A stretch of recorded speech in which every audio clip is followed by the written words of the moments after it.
Yo! Ditulod lang ng sira. Salamat, ma'am. Nindot na sa itong bahay, ma'am. Ay, dali. Lingkod sa diha, oh.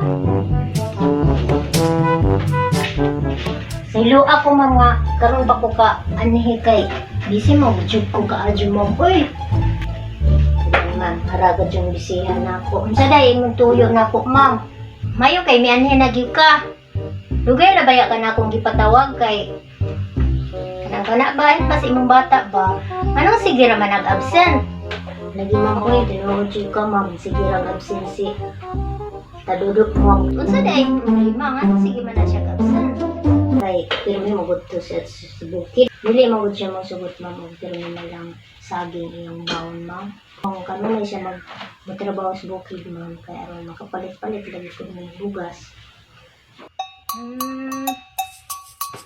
Mao ba? Kaluoy dahil pudno. Lagi ma'am ko sayang kaayo niyang grado ba o kanunay na nimong pa-absent nun. Tingnan. Karon, naobligo ko kay nimbaba ang iyang grades. Mga ayaw, sige ang pa-absent. Sagdi laman ma'am kay ako na tong nadinan na sige pa-absent. Ako kutukaon tong bata lagi, ma'am. Ikod mapaigo ng saka salmonia, mga limitado na mga anak niya, mga duwajud ka salmon na. Kaya pila na ba ng kilo sa bugas, mahal ka adyo, ma'am ba? Kanang isang tinarbahoan, ma'am, sa kadlaw. Ako sarap po na isang kaon sa kalunagang mabugas. Ay, labing maayo ng karampag o mag-working student na lang siya na ako. Padayon siya maka-eskwela.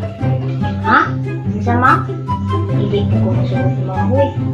Hindi naman, ma'am, kaya may kamot na ko kanina tinakot sa si Padudok. Pwede ko masugot maupod. Nahala, ayaw lang sige pa-absent. Aron dili mapiktuhan ng iyong grado ba? O sige kay ito na ra ba? Ay, mag-shoot na po ko. Ha, ma'am. Pwede. Ano ba kayo bugas ba, ma'am? Pwede mobile sa ko, ma'am. Aron na mabawal si kanang tado ko, ma'am. Ha? Ay, ayaw lang. Tagaan lang nga na ako. Tagaan lang nga na ako. Bugas. Kaya ayaw na naman po si tado magkakaunod. Bugas ka humay. Sige, time sa ayaw kay buutan ka, ma'am. Dera, oh. Dera. Ayun na lang na. Dali na ako mabadaran, ma'am. Naman kaya. Diri lang isod man kayo. Damon po dahil. Sige, ma'am. Ano panalangin na ni ma'am ba? Daghang salamat, ma'am. Oh, sige. Amping.